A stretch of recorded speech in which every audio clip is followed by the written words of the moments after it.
Mis padres llamaron asquerosa a mi carrera el día de mi graduación y me borraron de la fortuna familiar. Meses después, cuando mi hermana hundió el negocio, volvieron a mí rogándome por $150,000. Lo celebraban como si fuese una cena más. Yo ya sabía que no lo era. Había tardado 8 años en llegar hasta ese diploma, y bastaron unos segundos, una silla apartándose y la voz de mi padre rompiendo el aire, para entender que mi familia no había venido a acompañarme. Había venido a dejar claro quién seguía mandando.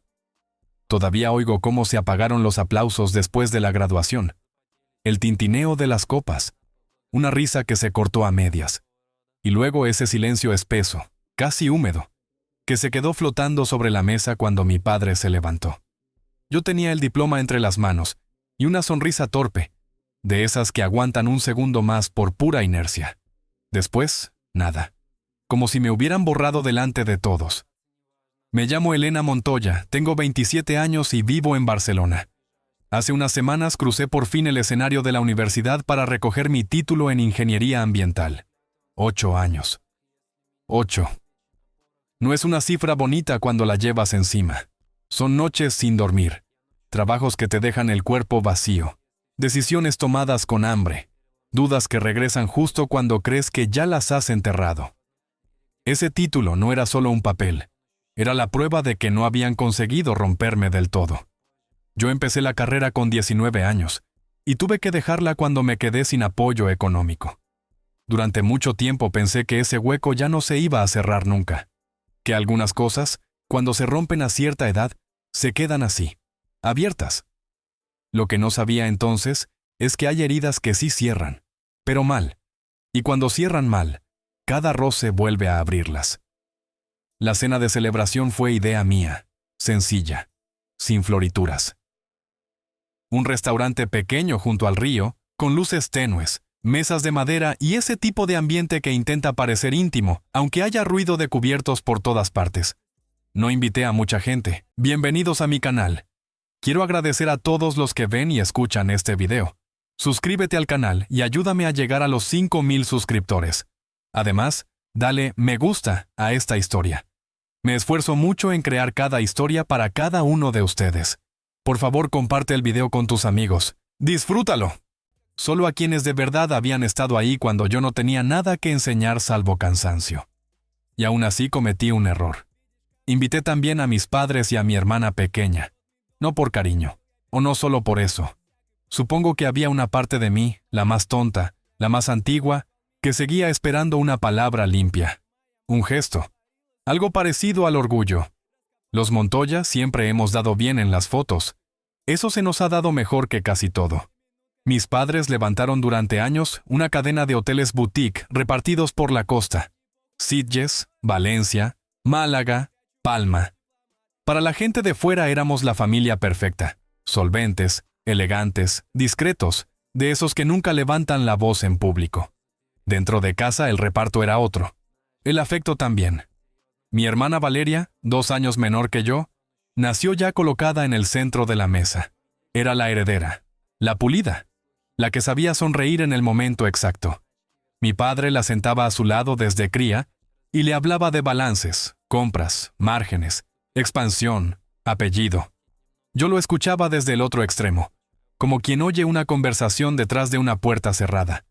A diferencia de Valeria, a mí nunca me interesaron ni los hoteles ni los números. De adolescente me dio por otra cosa.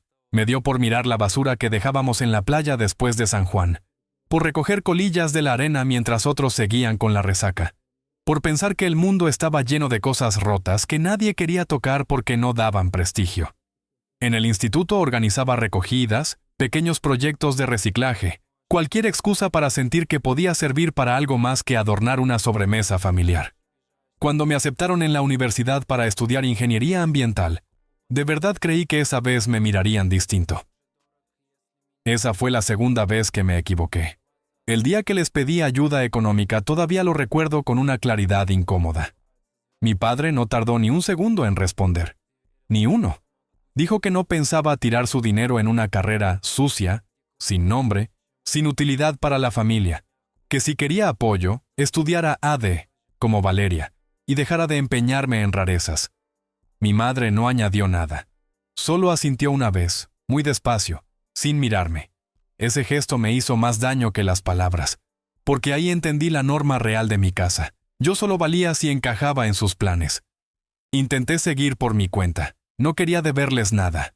Trabajé de camarera, limpié oficinas de madrugada en la zona franca, cuidé niños los fines de semana en San Cugat, enlacé turnos sin llegar a fin de mes, y fingí durante demasiado tiempo que podía con todo.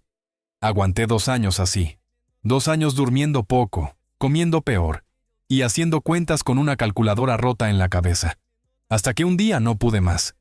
Dejé la carrera, cerré una maleta vieja, y me fui con esa sensación asquerosa de haber fallado. No porque no pudiera, porque nadie estaba dispuesto a sostenerme ni un centímetro. Mientras yo aprendía a sobrevivir, Valeria avanzaba por una vida completamente distinta. Mis padres le pagaron un máster en una escuela privada de Madrid, un piso en Chamberí, un coche nuevo, contactos, cenas, puertas abiertas. En las reuniones familiares apenas se pronunciaba mi nombre, y cuando alguien lo hacía, la respuesta era siempre la misma, con esa media sonrisa que tanto les gustaba. Elena está por ahí, con sus cosas raras. Lo repetían como si no doliera, como si decirlo bajito lo hiciera menos cruel. Al principio ese desprecio me destrozaba, luego empezó a endurecerme. No de golpe, despacio, como el cemento cuando fragua. Dejé de esperar permiso, dejé de explicar, dejé de pedir. Y me hice una promesa en silencio. Algún día demostraría que mi camino no era un capricho, aunque para entonces ya no me importara convencerles. Los años siguientes fueron miserables y decisivos a la vez. Entre trabajos precarios seguí enganchada al voluntariado ambiental, porque era lo único que no me hacía sentir vacía. En una de esas actividades participé en un proyecto pequeño de reciclaje comunitario en un barrio de Barcelona. Alguien grabó un vídeo. Se movió por redes. No se hizo viral por mí, ni siquiera salía mucho, pero la idea prendió, y con eso bastó. Empecé a subir contenido, vídeos simples, directos, sin adornos, explicando cómo reducir residuos, reutilizar materiales, convertir desechos en recursos. No buscaba fama, buscaba sentido, y quizá también una prueba de que mi voz no sonaba tan ridícula como me habían hecho creer. La gente empezó a escuchar, poco a poco, luego más. Después llegaron otras personas con la misma visión, las mismas ojeras y las mismas ganas de hacer algo útil. Así nació EcoRaíz, una startup de materiales sostenibles creados a partir de residuos reciclados. Empezamos en un garaje helado, con maquinaria vieja, café malo y el miedo pegado a la espalda. Pero funcionó, creció, aguantó, y a los 26 años, por primera vez en mi vida, tenía algo completamente mío. Algo que no venía con el apellido Montoya grabado debajo. Fue entonces cuando decidí volver a la universidad. No por mis padres, no por Valeria, ni para demostrar nada en una mesa donde ya me habían sentado fuera. Volví por mí. Volver siendo mayor fue raro, casi violento, pero también liberador. Ya no era la chica que pedía permiso. Tenía experiencia real, cicatrices útiles, y una idea muy clara de por qué estaba allí. Y aún así, la noche de mi graduación, cuando vi a mi padre ponerse en pie con la copa en la mano, entendí que ellos no habían ido a verme terminar. Habían ido a recordarme algo, y estaban a punto de hacerlo delante de todos. Aplaudían. Y no era por mí. Era por la decisión de borrarme delante de todos, como si mi vida fuese una nota al pie que podían arrancar sin consecuencias. En ese momento entendí algo incómodo. No estaban celebrando el legado. Estaban sellando mi exclusión. Había terminado la carrera. Contra todo. Mi proyecto final fue reconocido. Profesores que apenas me conocían me dieron la mano con respeto.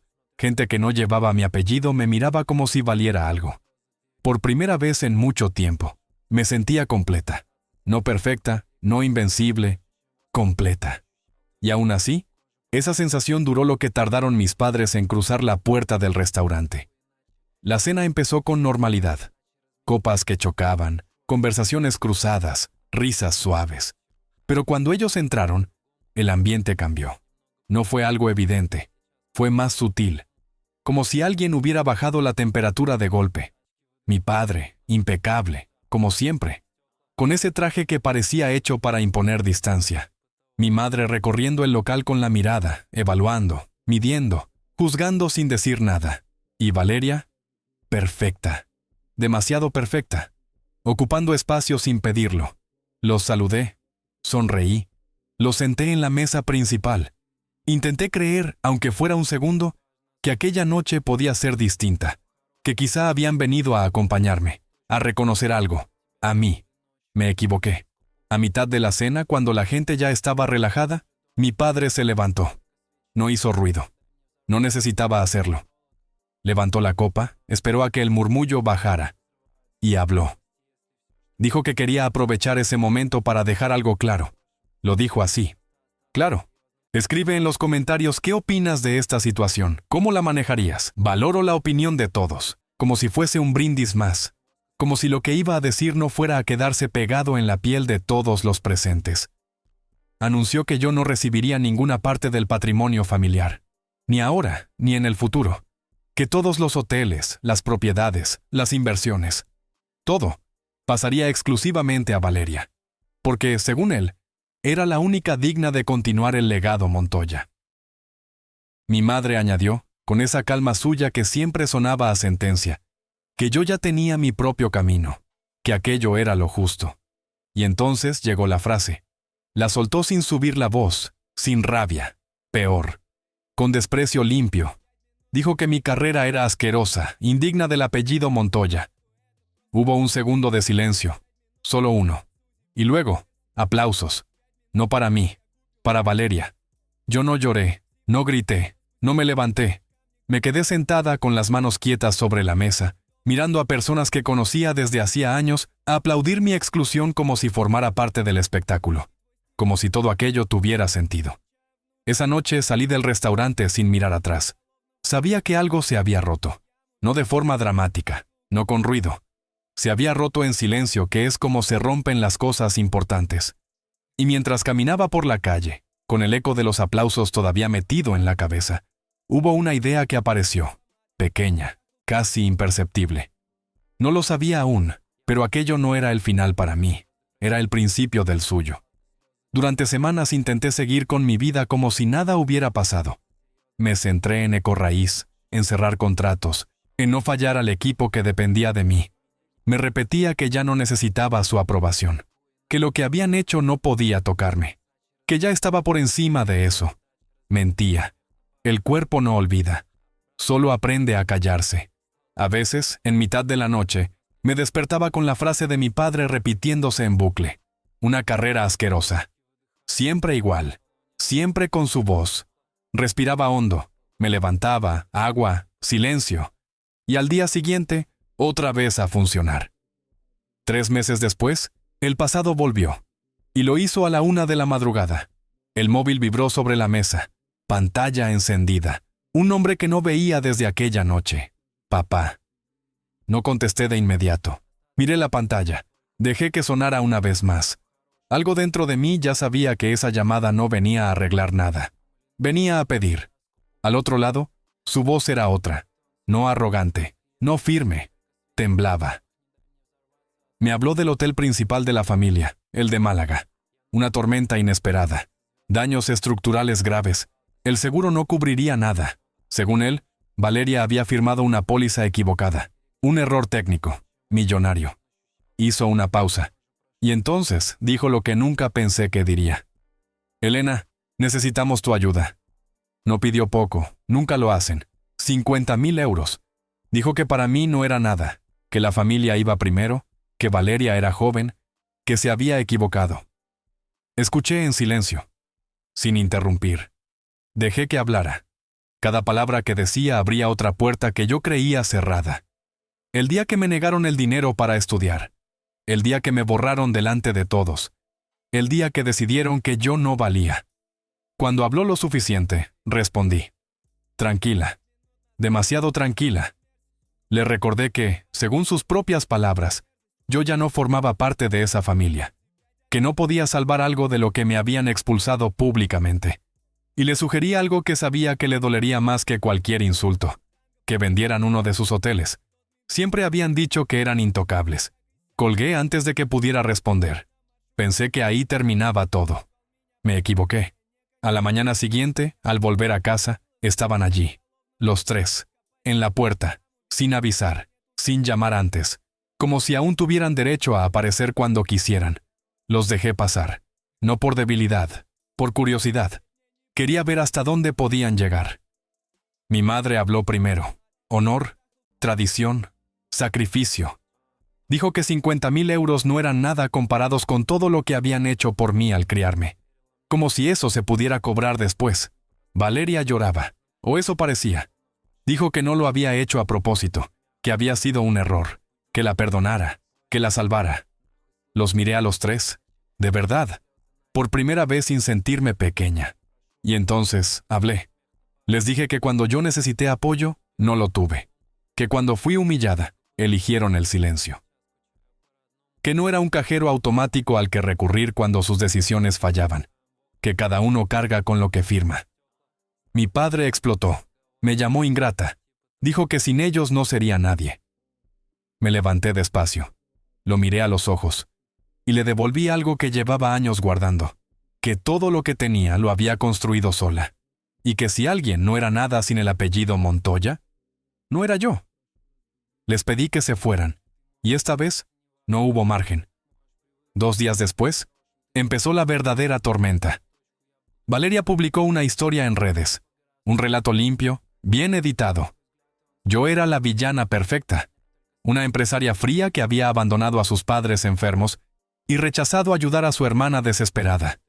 Fotos antiguas, sonrisas congeladas, palabras que parecían sinceras, mentiras. En pocas horas se hizo viral. Luego llegaron los comentarios, los mensajes, los foros. Y lo peor no fue la mentira, fue lo fácil que resultó que la gente la creyera. Me llamaron monstruo antes de que yo dijera una sola palabra. Y lo peor no fue el insulto. Fue ver cómo empezaba a funcionar. El juicio público fue inmediato. No hubo margen, no hubo duda. En cuestión de horas, mi nombre dejó de estar ligado a Ecorraíz y pasó a circular en mensajes, comentarios y titulares improvisados. Desalmada, traidora, fría. Palabras lanzadas por gente que no sabía nada, pero hablaba como si hubiera estado sentada en aquella mesa. Al principio pensé que aguantaría, que era ruido, que pasaría. No pasó. Algunos clientes cancelaron contratos sin dar explicaciones. Otros empezaron a pedir garantías, a retrasar decisiones, a mirar con esa distancia que huele a desconfianza. Ecorraíz, lo único que había construido desde cero, empezó a resentirse. Y ahí fue cuando lo entendí. No estaban atacándome a mí, estaban atacando lo único que me pertenecía. Esa fue la noche más oscura. No porque dudara de mí, eso ya lo había superado hacía tiempo. Fue porque vi, con una claridad incómoda, cómo algo que había levantado con años de esfuerzo podía desmoronarse por una mentira bien contada. Y entonces dejé de callar. Al día siguiente llamé a una abogada especializada en difamación. No fue una decisión impulsiva, fue fría, calculada. Le llevé todo: las publicaciones, los mensajes, los contratos cancelados, las pérdidas. No hizo falta que dramatizara nada. Lo vio en silencio, página a página, como quien ya sabe el final antes de empezar. Cuando terminó, levantó la mirada y dijo algo muy simple. Esto es ganable. Presentamos la demanda. El proceso fue largo, incómodo, exposición constante. Mi nombre en titulares, entrevistas que no pedí, miradas que intentaban leerme como si yo fuera el problema. Mis padres se alinearon con Valeria. No la corrigieron, no matizaron, no dijeron nada. Y ese silencio volvió a ser una elección. En el juicio, Valeria intentó sostener su versión. Se presentó como víctima, como alguien que había sido abandonado en el peor momento. Lloró. Midió cada gesto, cada palabra. Pero esta vez no bastaba con parecer. Las pruebas no se emocionan. Los números estaban ahí. Las fechas. Los correos de clientes que rompieron acuerdos tras sus publicaciones. Las pérdidas. La relación directa entre lo que ella había contado y lo que yo había perdido. No hubo interpretación posible. El veredicto fue claro. Difamación, daños económicos, responsabilidad directa. Valeria perdió. No solo tuvo que compensarme económicamente, perdió algo que para mi familia siempre había sido más importante que el dinero: la credibilidad. Y con ella, la confianza ciega que mis padres habían depositado en ella durante años. Para cubrir los daños, tuvieron que hacer lo impensable: vender parte del negocio familiar. Hoteles que siempre habían llamado intocables empezaron a desaparecer del mapa Montoya. El apellido dejó de sonar a éxito y empezó a sonar a advertencia. A lo que pasa cuando el orgullo se gestiona mal y la realidad llega sin avisar. Semanas después, una mañana cualquiera, llamaron a mi puerta otra vez, esta vez solo mi madre. Entró despacio, sin mirar alrededor, sin evaluar nada. Se sentó como si el peso ya no fuera el mismo. Me dijo que mi padre estaba enfermo, que necesitaban ayuda. Otra vez. La escuché, sin rabia, sin necesidad de demostrar nada. Cuando terminó, le respondí algo que llevaba tiempo ordenando dentro de mí: que el día que decidieron borrar a una hija por no encajar en sus expectativas, rompieron algo que no se recompone con el tiempo, ni con dinero, ni con enfermedad. No levanté la voz, no hacía falta. Me levanté, abrí la puerta y la acompañé hasta afuera. La cerré con suavidad, pero sin dejarla entreabierta. Hoy sigo adelante. Ecorraíz se recuperó, más despacio de lo que me habría gustado, pero con raíces más fuertes. El equipo sigue conmigo. Gente que eligió quedarse cuando era más fácil irse. He construido algo que no depende de un apellido, ni de una mesa, ni de una aprobación. He construido una familia distinta, una que no necesita sangre para sostenerse. Aprendí que poner límites no es crueldad, es supervivencia, que decir no a tiempo evita perderlo todo después, y que hay puertas que, una vez cerradas de verdad, dejan de hacer ruido. Si has llegado hasta aquí, quédate con esto. Si alguna vez te hicieron sentir pequeño, prescindible o fuera de lugar, eso no define lo que vales. Y no estás obligado a salvar a quienes nunca estuvieron cuando tú te caías. La verdadera familia no te exige que desaparezcas para encajar. Te ve, te respeta y se queda. La puerta volvió a sonar cuando ya no esperaba nada de ellos. Y esta vez no era mi madre. Era alguien que jamás habría imaginado ver en el rellano de mi casa.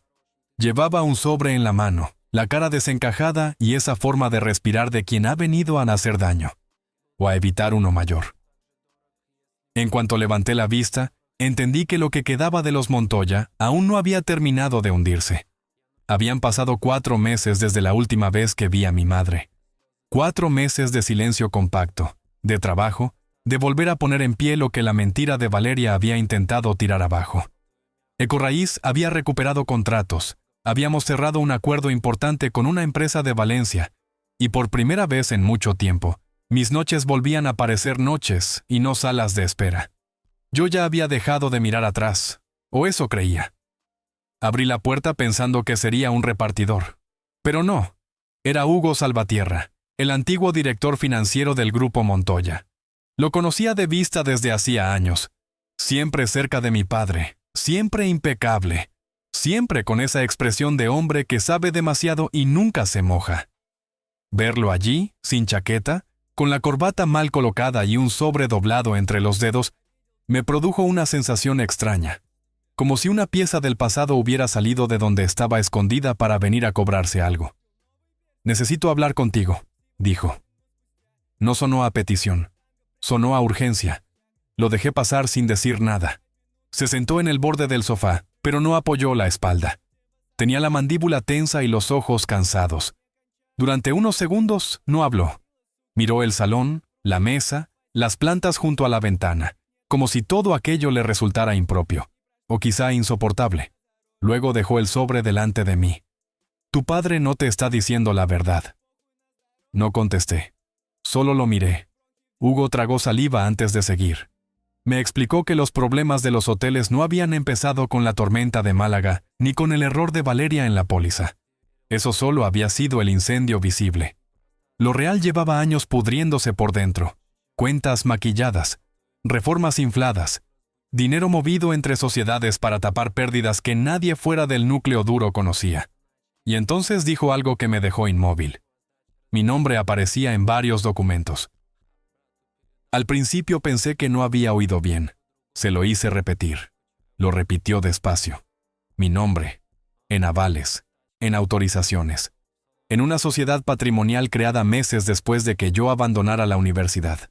Según los papeles, yo había participado en decisiones financieras del grupo familiar. Decisiones que podían comprometerme si aquello salía mal. Me reí. Una risa seca, breve, sin humor. Yo llevaba años fuera de esa casa. Lo sé, dijo él. Por eso he venido. Abrí el sobre. Había copias, firmas, actas, documentación mercantil. Mi nombre escrito con una seguridad que no era mía. Mi firma imitada de forma casi perfecta. Sentí un frío lento recorriéndome la espalda. No por miedo, por asco. Porque de pronto todo encajó demasiado bien. La prisa por expulsarme públicamente, la necesidad de dejarme fuera, el empeño en presentarme como indigna. No era solo desprecio, era preparación. Querían dejarme sin voz antes de que necesitara defenderme. ¿Quién lo sabía?, pregunté. Hugo tardó en responder. Tu padre. Valeria. Y tu madre sospechaba más de lo que admitía. Esa última frase no me dolió. Me confirmó algo. Mi madre nunca había sido inocente, solo más cuidadosa. Hugo me explicó que había decidido marcharse cuando vio que estaban intentando destruir documentación interna, que el deterioro financiero era mucho más grave de lo que yo sabía, y que una inspección podía llegar en cualquier momento. También me dijo que había dudado antes de venir, no por lealtad a mi padre, sino por miedo a hundirse con ellos. Pero en las últimas semanas había descubierto que pretendían usarme como cortafuegos si todo estallaba. La hija rebelde, la apartada, la excéntrica, la empresaria independiente, era el perfil perfecto. Si llegaba el momento, podrían decir que yo había actuado por mi cuenta, movida por resentimiento, y que por eso llevaba años atacando la reputación de la familia. No buscaban reconciliarse cuando me pidieron ayuda. Estaban tanteando si seguía siendo manejable. No dije nada durante un rato. Solo pasé hojas, fechas, cifras, sellos, firmas falsas. Y entonces vi una en concreto. Un documento fechado 2 semanas antes de mi cena de graduación. Mi respiración cambió. Allí estaba. Un acuerdo interno de reorganización patrimonial en caso de contingencia. Un lenguaje frío, técnico. Pero lo importante no era eso. Lo importante era una nota manuscrita al margen, probablemente de mi padre. A Elena hay que dejarla fuera antes del cierre. No tuve que preguntar qué significaba. Aquella humillación pública no había sido un impulso. Había sido una maniobra. Todo el teatro del restaurante, los aplausos, la herencia, las palabras medidas para anularme delante de testigos. No lo hicieron porque no me quisieran. Lo hicieron porque me necesitaban desacreditada. Y en ese instante entendí algo peor. No habían empezado a destruirme cuando necesité ayuda para estudiar. Llevaban preparándolo mucho antes. Levanté la vista hacia Hugo. ¿Quién más tiene esto? Él negó con la cabeza. Nadie que quiera entregarlo. Cerré el sobre y apoyé la mano encima, despacio. Ya no sentía rabia, ni siquiera sorpresa. Sentía una claridad peligrosa, porque si mi expulsión había sido planeada, entonces todo cambiaba. Ya no era la hija rechazada que se había defendido, era la testigo que todavía no habían conseguido silenciar. Y por primera vez desde aquella noche en el restaurante, tuve la certeza de que lo peor que había hecho mi familia no había sido humillarme. Había sido dejarme viva dentro de su historia. La verdad no llegó como una liberación. Llegó como una trampa mejor iluminada. Cuanto más leía, más claro veía que yo nunca había sido una hija incómoda para los Montoya. Había sido una pieza útil. Prescindible, sí, pero útil. Y cuando dejaron de poder controlarme, decidieron convertirme en un seguro. Uno al que podían sacrificar si todo explotaba. No dormí esa noche. Extendí todos los documentos sobre la mesa del comedor, como si estuviera reconstruyendo la escena de un crimen. Porque, en cierto modo, lo estaba. Fechas, escrituras, sociedades interpuestas, movimientos bancarios entre hoteles de Marbella, Valencia y Palma. Todo con ese lenguaje empresarial que pretende parecer limpio aunque huela a podredumbre. A media madrugada llamé a Clara, mi abogada. No le resumí nada. Le dije solo 2 frases. Tengo pruebas nuevas. Y esto es más grande de lo que pensábamos. 1 hora después estaba en mi casa. Clara tenía esa clase de serenidad que incomoda a la gente culpable. Se sentó frente a mí, se recogió el pelo y empezó a leer sin interrumpir. Yo la observaba pasar páginas con la mandíbula apretada. Cuanto más avanzaba, menos parpadeaba. Cuando terminó, dejó los papeles alineados en un montón perfecto y me miró con una dureza casi clínica. «Esto no es solo falsedad documental», dijo. «Aquí hay administración desleal, posible fraude y una estrategia deliberada para utilizarte como pantalla». Pantalla. La palabra se quedó suspendida entre nosotras. No era casual, nunca lo había sido. Clara me recomendó movernos antes de que ellos detectaran la fuga. Preparar copia certificada de todo, notificar a un perito caligráfico, presentar una ampliación de demanda y, en paralelo, poner los hechos en conocimiento de la Fiscalía Económica. No para amenazar, no para presionar, para llegar antes. Asentí. Y entonces cometí un error pequeño, humano, casi ridículo. Pregunté por mi madre. Clara tardó apenas un segundo en responder. No la protejas dentro de tu cabeza si no lo hizo ella en la realidad. No volví a mencionarla. Durante los días siguientes todo se aceleró. Hugo declaró de forma reservada. Se bloqueó movimiento de ciertos activos. Salieron a la luz irregularidades que algunos dentro del grupo ya conocían. Pero nadie había querido mirar de frente mientras el apellido siguiera generando dinero. Lo de siempre. La ética dura mucho menos cuando las cuentas cierran. Mi padre reaccionó como había reaccionado siempre, atacando. Primero envió mensajes, luego llamadas. Después apareció una carta firmada por sus abogados, hablando de calumnias, de robo de documentación interna, de traición. La leí 2 veces y sonreí sin querer. Seguía pensando que todo era una cuestión de jerarquía, que el tono podía reemplazar a la verdad. Valeria optó por otra estrategia. Publicó una foto antigua de las dos, de niñas, en la playa de Sitges. Yo llevaba una camiseta enorme, y ella sonreía a cámara con esa tranquilidad de quien ya sabe dónde colocarse. El texto debajo era corto y perverso. Nunca imaginé que acabarías haciéndonos esto. No respondí. No porque no doliera, sino porque ya había aprendido que su terreno preferido era el sentimental. El mío, a esas alturas, era otro. Una semana después, recibimos la noticia de que se había abierto una investigación formal. La Fiscalía había encontrado base suficiente. La Inspección de Hacienda entró en 2 sociedades del grupo. Algunos proveedores empezaron a reclamar pagos atrasados. Un banco congeló una línea de crédito. La prensa local, que hasta entonces había tratado el asunto como un drama familiar de alta sociedad, empezó a usar palabras menos elegantes. Irregularidades, desvío, falseamiento. Ahí fue cuando comprendí que mi padre ya no estaba gestionando una crisis. Estaba viendo cómo se le deshacía la máscara, y aún así, no esperaba lo que vino después. Fue mi madre quien me llamó. No pidió verme, no lloró, no hizo rodeos. Necesito decirte la verdad antes de que otros la cuenten peor. Fui a verla a un hotel discreto cerca de la estación de Sanz. Nada de cafeterías elegantes, nada de salones privados. Un lugar de paso, de esos donde nadie mira demasiado. Mi madre estaba sentada junto a la ventana sin maquillaje, con las manos entrelazadas sobre la mesa. Parecía más pequeña, no más frágil, más pequeña. Cuando me senté, no sonrió. Tu padre no empezó con esto cuando dejaste la universidad, dijo. Empezó mucho antes. No hablé. Ella siguió. Hoy Ecorraíz sigue creciendo. No como un imperio, mejor, como algo sano. He aprendido que la sangre no garantiza refugio, y que un apellido puede ser una jaula con buena fachada. También he aprendido que hay herencias que merecen perderse para que otras, más pequeñas y más honestas, por fin puedan empezar. La última vez que pensé en mi padre no sentí odio. Sentí distancia, la distancia exacta entre quien quiso convertirme en un error, y la mujer en la que terminé convirtiéndome sin él. Y esa, al final, fue la única victoria que de verdad importó.